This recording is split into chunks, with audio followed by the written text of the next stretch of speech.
Assalamualaikum warahmatullahi wabarakatuh. Waalaikumsalam warahmatullahi wabarakatuh. Oke, siang ini kita kuliah, mata kuliahnya kimia analisa kuanti. Ya. Topiknya topik yang ketujuh, judulnya kompleksometri. Penetapan kadar dengan cara kompleksometri, dengan cara mereaksikan senyawa sehingga terbentuk senyawa kompleks. Makanya kita sebut dengan konsep kompleksometri. Oke, saya lanjut. Nah, kalau nanti kita dapatkan konsepnya titrasi kompleksometri,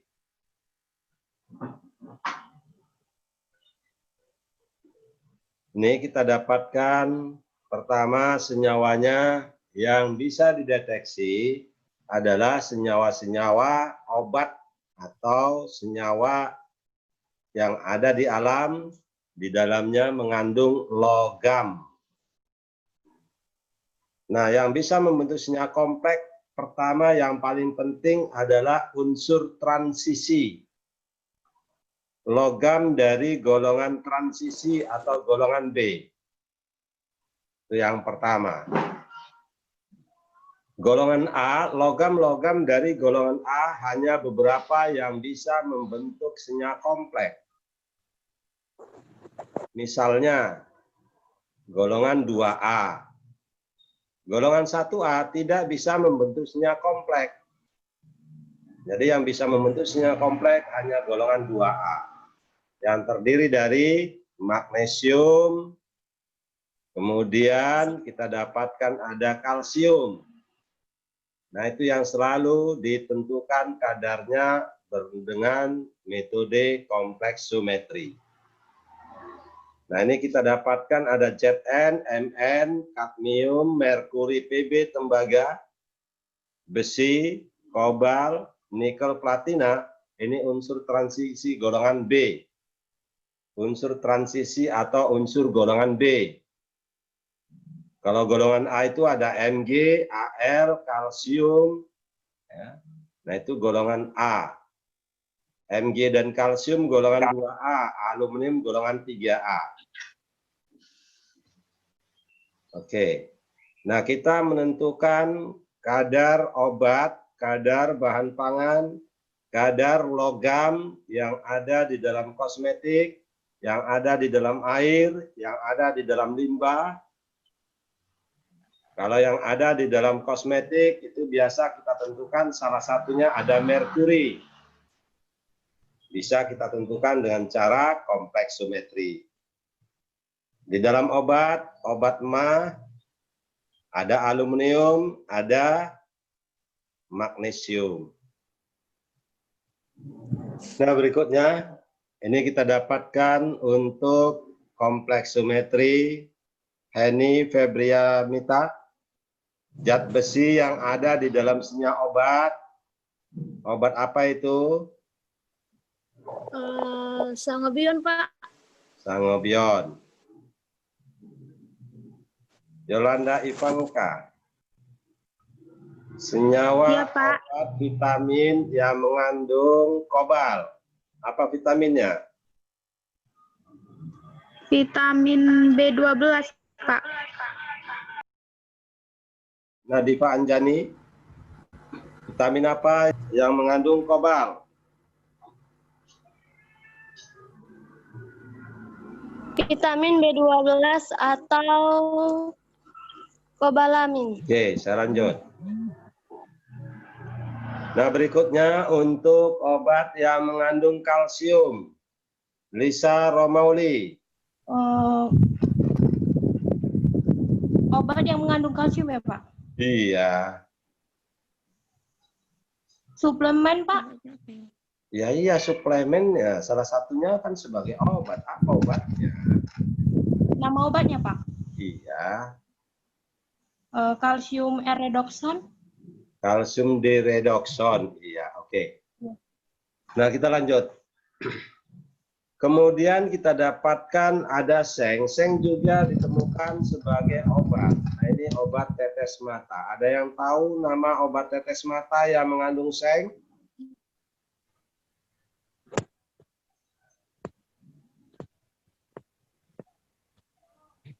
Ada yang tahu? Oke. Nah, supaya nanti lebih enak, lebih jelas apa yang mau kita tentukan hari ini dengan metode kompleksometri. Nah, itu terdiri dari senyawa-senyawa obat yang mengandung logam. Maka tugasnya, ya, tuliskan rumus kimia yang mengandung logam-logam yang bisa ditentukan dengan cara kompleksometri. Terutama logam magnesium, seng, aluminium, besi, kobalt, kalsium. Ya. Ada 6 logam di sini yang kita dapatkan ada di dalam obat. Nah, selebihnya logam-logam yang kita dapatkan ini sebagai limbah, sebagai polutan yang biasa kita temukan pada air minum, ya. Itu mengandung CD, mengandung tembaga, mengandung PB, atau mengandung merkuri. Nah, kemudian berikutnya ada logam yang digunakan untuk kosmetik, memutihkan kulit. Nah, itu mengandung merkuri. Nah, ini menjadi ladang penelitian bagi mahasiswa farmasi dengan konsep, dengan metode kompleksometri. Oke, lanjut. Nah, yang berikut. Konsep dasar terbentuknya senyawa kompleks ini berdasarkan teori asam basa Lewis dan teori Wiener. Ya. Teori Lewis ini kita dapatkan ada yang namanya asam, ada yang namanya basa. Kalau asam itu berarti yang menerima elektron, pasangan elektron bebas. Sebagai basa yang memberi atau sebagai donor pasangan elektron bebas.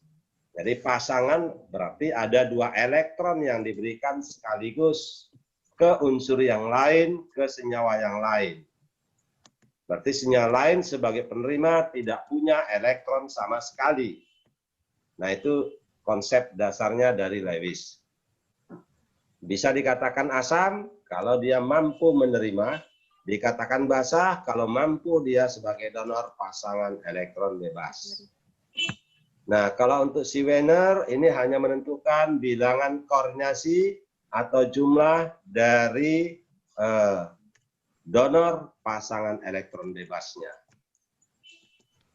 Nah, gimana senyawa kompleks? Senyawa kompleks ini merupakan senyawa yang kita dapatkan salah satu sebagai asam, satu sebagai basa.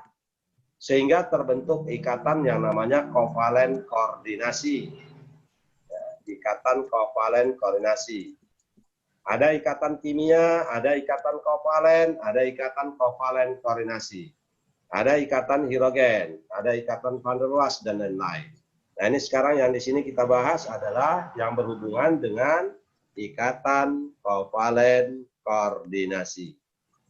Apa itu ikatan kovalen koordinasi?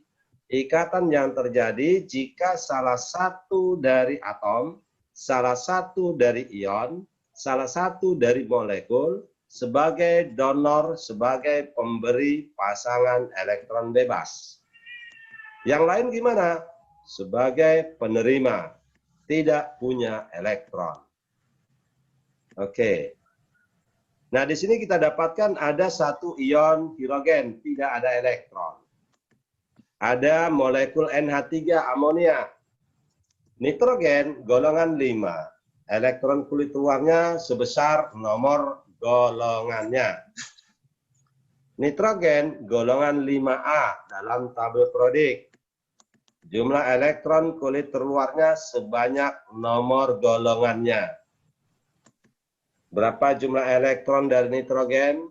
Sylvia Caroline, Sofia Nur, Linda Lestari. Saya hanya nguji pendengaran ya. Saya hanya nguji keseriusan. Kalau Anda mendengarkan, pasti bisa jawab. Karena saya sudah berikan jawabannya di dalam pertanyaan tersebut. Oke, saya ulangi. Nitrogen golongan 5A, jumlah elektronnya sebanyak nomor golongan. Pertanyaannya, berapa jumlah elektron boleh terluar dari nitrogen? 5, Pak. 5, Pak. Apa? 5, Pak. Apa nggak dijawab tadi? Berarti dari yang tadi itu masih ngelamun. Ya, masih ngelamun. Jadi psikologinya kalau diuji itu ketahuan langsung. Yang transparan, yang tembus pandang, yang penuh hayalan, itu banyak. Ya. Nah ini yang jelas-jelas hadir. Yang tak hadir udah jelas nggak ngerti. Oke, saya lanjut. Nah, kalau ada 5, berarti di sini sudah dipakai oleh hidrogen sebanyak 3. Otomatis tinggal 2 atau sepasang. Nah, yang sepasang diberikan ke hidrogen tanpa elektron. Maka kita dapatkan ikatannya diberikan dengan inisial tanda panah. Nih. Oke. Nah, itu yang disebut dengan ikatan koordinasi. Kalau ada ikatan koordinasi, berarti ada terbentuk senyawa kompleks. Oke, kita ambil ilustrasinya. Nah, ini nitrogen dengan 5 elektron. Nah, gimana kalau untuk golongan 4? Golongan 4 seperti karbon, elektronnya juga total sebesar nomor golongan, elektron kulit terakhirnya. Nah, kalau nanti golongannya golongan 7, ada 7 elektron. Oke. Nah, di sini kita dapatkan nitrogen dengan 5 elektron yang sudah berpasangan cuma 1 nih, sebelah kiri. Selebihnya ini masih sendirian. Jadi yang sendirian harus punya pasangan nih. Oke, tinggal sepasang tidak punya kawan, tidak punya ikatan. Inilah yang bakal memberikan kesempatan ke atom lain untuk berikatan. Siapa dia yang tidak punya apa-apa? Yang tidak punya modal? Hidrogen tanpa elektron. Itu yang diikat. Oke. Nah, ini kalau nanti kita dapatkan untuk NH3 mengikat hidrogen. Oke, saya lanjut. Nah, berikut. Ikatan kovalen koordinasi itu terjadi kalau nanti elektronnya berasal dari salah satu atom, salah satu unsur dalam molekul. Nah, di sini kita dapatkan nitrogen. Oke, sehingga kita dapatkan nanti kalau dituliskan dalam bentuk ikatan, dituliskan sebagai tanda panah. Artinya elektronnya hanya berasal dari nitrogen. Terbentuk ikatan kovalen, maka terbentuklah senyawa kompleks. Nah, ini kalau nanti konsep dasarnya. Oke, saya lanjut. Atom nitrogen adalah basa Lewis. Kenapa basa Lewis? Karena memberikan pasangan elektron bebas. Nitrogen sebagai asam. Karena menerima pasangan elektron bebas. Menerima elektron. Oke. Nah, saya lanjut kembali untuk yang berikutnya. Literasi kompleksometri pada reaksi antara logam dengan ligan membentuk senyawa kompleks dengan ligannya masing-masing. Nah, ini didasarkan pada reaksi asam basa Lewis Salah satu sebagai ligan, salah satu sebagai atom pusat, ya, sehingga terbentuk senyawa kompleks atau senyawa koordinasi, atau disebut juga dengan senyawa chelat, sehingga disebut dengan senyawa pengelat. Ya. Ligan digunakan untuk mengikat logam dengan lebih dari satu atom. Biasanya ligan, senyawa yang bisa mengikat logam, membentuk senyawa kompleks. Nah, ini mengandung atom yang kaya dengan elektron. Umumnya kita dapatkan dari nitrogen dan oksigen. Kalau nanti kita dapatkan sebagai senyawa yang berfungsi ligan, ya. Senyawa yang berfungsi sebagai ligan ini kalau nanti elektron yang diberikan ke logam sebanyak sepasang elektron, ya, sebanyak sepasang elektron bebas, maka ligannya kita sebut dengan monodentat. Kalau ada dua pasang elektron yang bisa diberikan, maka disebut dengan bidentat. 3, tridentat. 4, tetradentat, dan seterusnya. Ion logam yang bakal diikat oleh ligan, donor pasangan elektron bebas, pemberi pasangan elektron bebas, nah ini akan mengikat ligan sebanyak 2, 4, 6, dan seterusnya. Bilangan genap. Ag, bilangan oksidasinya positif 1. Masuk Cl, sebanyak 1 AgCl. Itu namanya senyawa normal.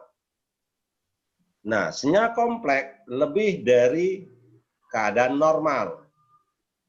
Jadi kalau nanti kita dapatkan Ag, didapatkan jumlah ligannya sebanyak 2.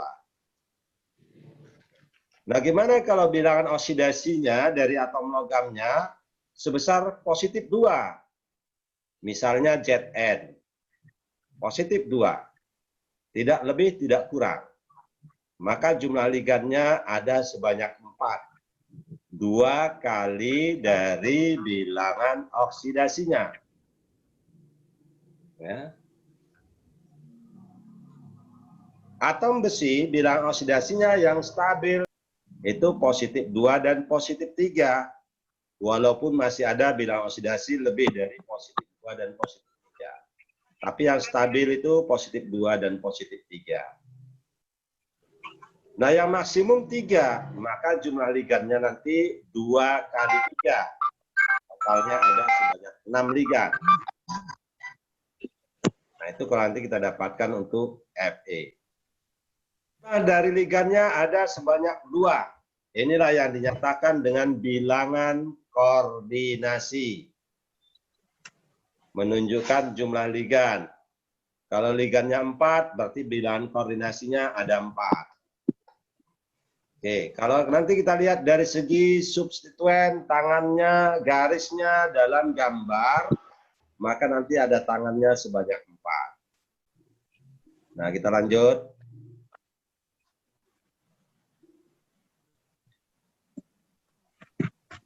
Ini misalnya kita dapatkan ada perak, ya. Perak berikatan dengan amonium, amonia, NH3. Nah, kalau nanti berikatan dengan NH3, nah ini kita dapatkan nanti jumlah ligannya ada sebanyak 2. NH3 2 kali. Ag, NH3 2 kali. NH3 sebagai ligan atau sebagai donor pasangan elektron bebas disebut sebagai basa Lewis. Perak, Ag, logamnya itu disebut dengan atom pusat. Nah, ini sebagai asam Lewis, penerima pasangan elektron bebas. Nah, kalau sudah terjadi ikatan, barulah terbentuk senyawa kompleks. Oke, saya lanjut. Nah, Wenner ini hanya melihat dari jumlah ligan, ya. Senyawa koordinasi, senyawa yang mencakup ada atom atau ion logam yang dikelilingi. Ya. Ion-ion atau molekul-molekul netral sebagai ligan. Jadi sebagai ligan itu ada yang dalam bentuk molekul netral, ada yang dalam bentuk ion, misalnya Cl, Cl-, ya, berfungsi sebagai ligan. Karena Cl itu golongan 7A mempunyai 3 pasang elektron bebas. 3 pasang elektron yang bisa diberikan ke atom pusat sebagai basa. Berarti dia sebagai donor pasangan elektron bebas. Nah, kalau di sini tadi kita dapatkan NH3 ada sepasang. NH3 itu molekul netral. Apa itu molekul netral? Molekul yang tidak punya muatan positif atau negatif. H2O, molekul netral. Molekul yang tidak punya muatan positif dan negatif. Ya, ada atom oksigennya di sana, berfungsi sebagai ligan. Karena oksigen masih punya 2 pasang elektron bebas. Nah, di sini kita dapatkan Zn mengikat NH3 sebanyak 4. Kenapa? Bilok Zn itu positif 2. 2 kali 2 berarti dapatnya 4. Bilangan koordinasinya berarti 4. Wenner menyatakan bilangan Wenner-nya 4. Nah, itu kalau nanti kita dapatkan hubungan Wenner dengan Lewis. Nah, gimana kobal? Kobal bilangan oksidasinya positif 3. 3 kali 2, 6. Jadi kita tinggal lihat bilangan oksidasi dari atom pusat. Maka bilangan koordinasinya atau bilangan Wenner-nya 6. Nah, ini kalau nanti kita dapatkan untuk bilangan Wenner. Ya, bilangan Wenner itu menunjukkan jumlah ligan, jumlah donor pasangan elektron bebas. Saya lanjut. Ligan-ligan yang biasa digunakan untuk titrasi, untuk mengikat, untuk bereaksi dengan logam-logam yang ada di dalam produk obat, makanan, minuman, dan kosmetik. Nah, ini yang pertama kita dapatkan komplekson 1. Senyawanya asam nitrilo triasetat atau trilon A. Mempunyai sifat yang sukar larut dalam air, maka kalau digunakan harus dibuat dalam bentuk natriumnya atau garam natriumnya. Nah, di sini kita dapatkan sifat kimianya yaitu pKa. pKa-nya ada 3, 1,79, 2,49, 4,73. Ini menunjukkan bahwa dari senyawa asam nitrilo triasetat atau trilon A, ada 3 tahap ionisasi. Tahap pertama hilangnya hidrogen yang pertama dari gugus karboksilat COOH. Ada 3 COH, berarti ada 3 kali ionisasi. Nah, gimana kalau ada 4? Berarti 4 kali ionisasi. Nah, kalau cuma 2, berarti 2 kali ionisasi. Nah, itu kalau nanti kita dapatkan dari harga pKa-nya ya. Anissa Fitria, 2 Anissa. Hadir, Pak. Hadir 2. Hadir, Pak. Ya. Oke, kita lanjut. Nah, berikut untuk komplekson 2. Komplekson 2 atau asam etilen diamin tetraasetat. Kenapa disebut dengan etilen? Karena kita dapatkan ada karbon sebanyak 2 ini. CH2, CH2. Diamin ada 2 nitrogen, amin. Ya. Nih, kiri dan kanan.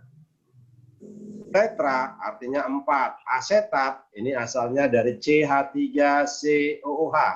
Asam asetat atau asam cuka. Ada sebanyak 4. Di kanan 2 dan di kiri 2, maka kita sebut dengan tetraasetat. Nama patennya, nama dagangnya Trilon B T-triplex 2 atau ETA. Ya, nama dagang, nama trivial. ETA.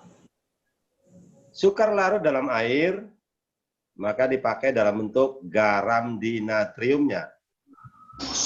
Nah, kita lanjutkan. Ini kita dapatkan ada gugus karboksilat, ada gugus asam, ada hidrogen di sebelah kiri ini yang bakal dilepaskan. Itu juga yang di bawah maupun yang di kanan. Ada 4 hidrogen yang bakal dilepaskan, maka ada 4 tahap ionisasi.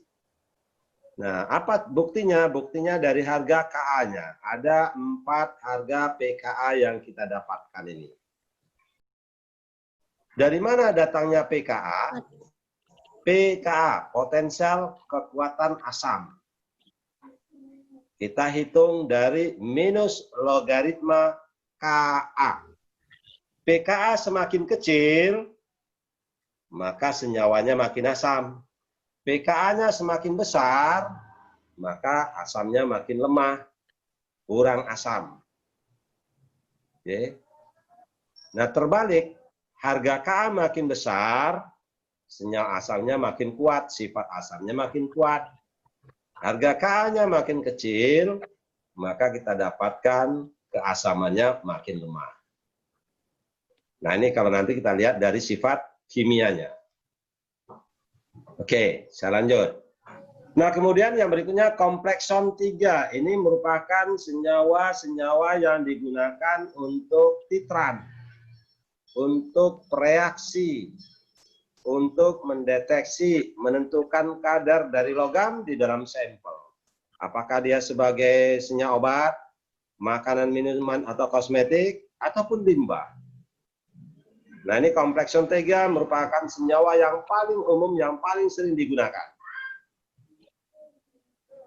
Dibuat dari komplekson 2. Dengan merombak komplekson 2 menjadi senyawa garamnya dinatrium eta. Nah, ini kalau nanti kita lihat strukturnya. Ya. Ada 2 Na. Dari mana dia berikatan? Dari gugus karboksilat ini dan yang paling kiri. Jadi kita dapatkan di sini sifatnya adalah sifat yang positif dan negatif. Ini sebagai anion, natriumnya sebagai kation. Jadi dalam bentuk senyawa garam. Kemudian ada 2H2O. Ini menunjukkan bahwa senyawanya ini dalam bentuk kristal. Ya, dalam bentuk kristal. Dalam bentuk hidrat. Kalau nanti dalam bentuk senyawa garam, berarti mudah larut dalam air. Bisa kita larutkan dalam air. Kalau dia tidak dalam bentuk garam, tidak larut dalam air. Apa yang menunjukkan garam? Karena ada logam natrium di sini. Oke, saya lanjut. Yang terakhir komplekson 4.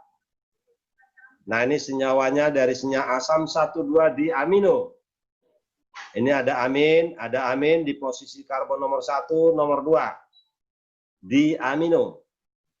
Siklo rantainya melingkar, total karbonnya ada 6, maka disebut dengan sikloheksam. NN tetraasetat. Nah, ini pada posisi karbon pertama dan kedua, masing-masing ada 2 asetat, ya, gugus asetat. Kenapa disebut dengan asetat atau etanoat? Karena karbonnya ada 2. Etana, etanoat. Propana, propanoat. Ya. Butana, butanoat. Ingat kembali senyawa alkana.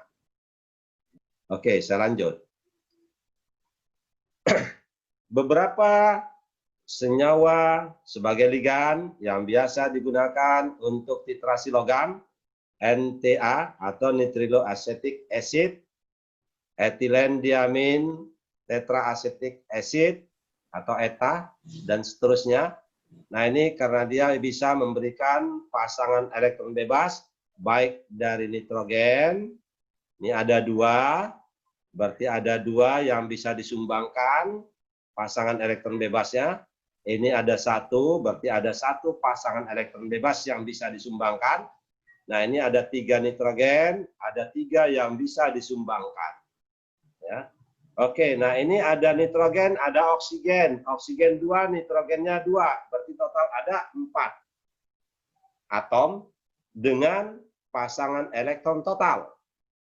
Nitrogen satu pasang, berarti ada 2. Oksigen 2 pasang, berarti ada 4. Totalnya ada 6 pasang elektron bebas pada molekul bis aminoetil gliseroether nitrogen. Amin. Ya, tetraasetat. Nah, itu nanti kita dapatkan untuk yang terakhir.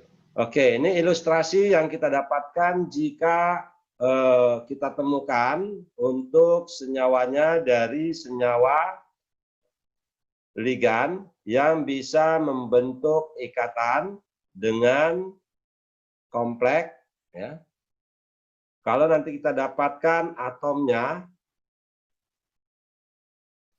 dari atom ligan logam saling berikatan, jika kita temukan ligannya tetradentat, ini diilustrasikan dari grafik A.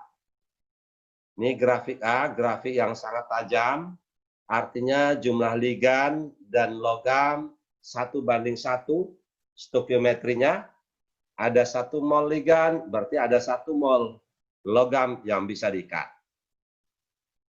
Nah, gitu juga untuk yang B. Nah, ini kita dapatkan ligannya bidentat, artinya menyumbangkan 2 pasang elektron bebas.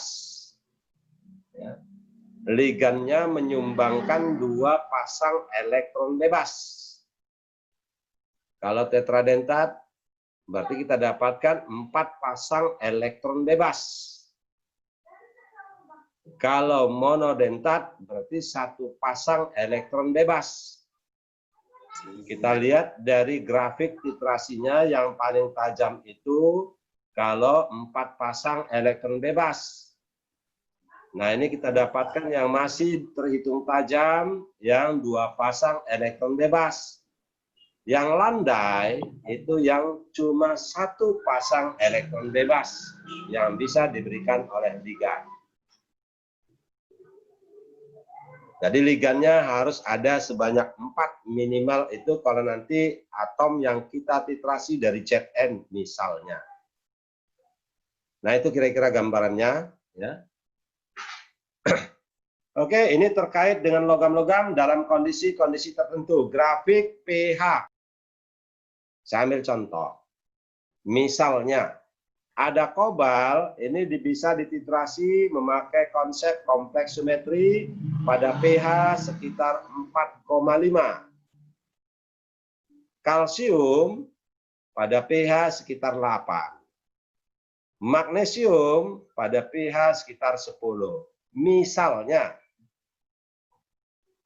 obat promah kita mengandung, obat antasida kita mengandung, ya, magnesium dan aluminium.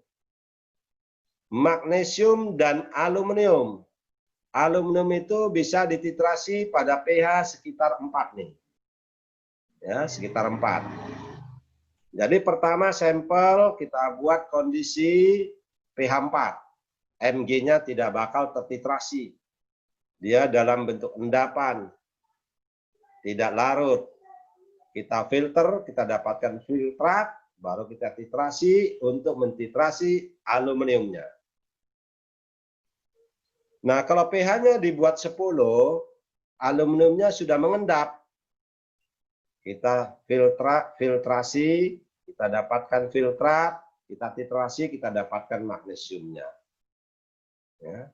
Jadi kita bisa tentukan masing-masing dengan membedakan suasana larutan yang mau kita titrasi. Oke. Nah, itu kalau nanti kita lakukan titrasi kompleksiometri. Nah, di sini sangat besar peranan dari pH. Maka saat kita mau titrasi, jangan hanya menggunakan pH indikator universal. Jika pH-nya antar satu dengan yang lain, logamnya saling berdekatan. Ada kalsium, ada magnesium. Nah, ini saling berdekatan. Usahakan gunakan pH meter, ya, pH meter digital. Jangan lagi gunakan indikator universal. Oke ya. Oke, kita lanjut. Berikut. Ada yang masih ingat kasus kopi sianida? Feti, Marida? Masih ingat kasus Masih Pak, kopi sianida? Gara-gara kopi sianida ya. Nah, Iya, kenapa? Karena sianida itu bersifat racun. Bisa mematikan dalam waktu sekejap. Potasium sianida itu senyawanya. Gimana cara kita mendeteksi sianida yang ada dalam produk minuman, makanan, kosmetik, jaringan tubuh, di dalam darah, di dalam cairan lambung, di dalam sel otak, menyerang ke saraf. Sianida itu dilambangkan dengan Cn. Kita gunakan reaksinya perak nitrat, tapi bukan titrasi argentometri. Kalau titrasi argentometri hanya sampai sebatas AgCN. Tapi karena Cn ada nitrogen, bisa memberikan pasangan elektron bebas pada Ag, maka terbentuk kompleks AgCN 2 kali. Larut. Ya. Kapan dihentikan? Kalau sudah tercapai titik akhir titrasi. TA, titik akhir titrasi. Titrasinya dihentikan. Saat kapan itu? Saat kelebihan perak nitrat 1 sampai 2 atau 3 tetes. Ditambahkan perak nitrat, terbentuk endapan warna putih. Dari Ag, ya, dari AgCN 2 kali. Ya, endapan warna putih. Baru dihentikan. Nah, itu cara mendeteksi dengan cara kompleksiometri. Tapi yang perlu saya tegaskan, sianida itu sangat kecil, sangat sedikit.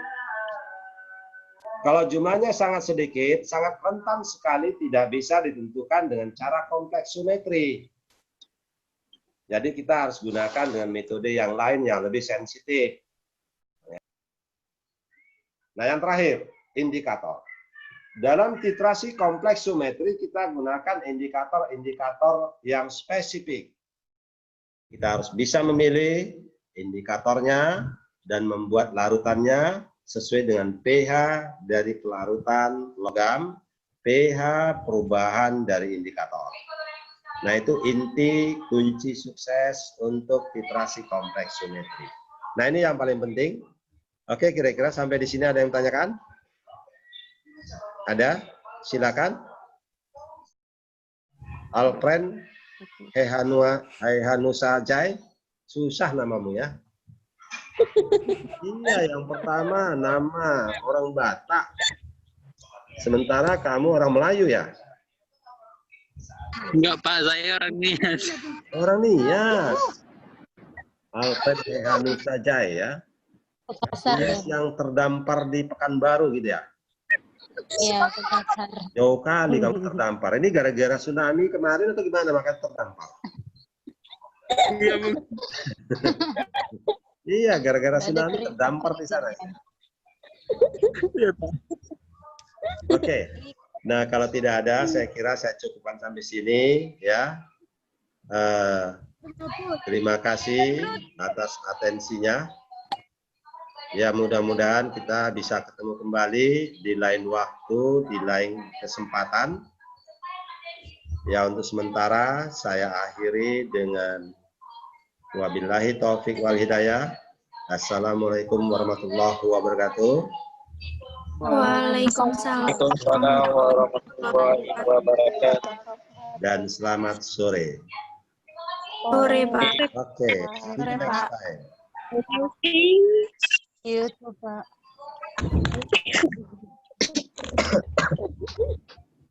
Oke, saya Dampar. iya.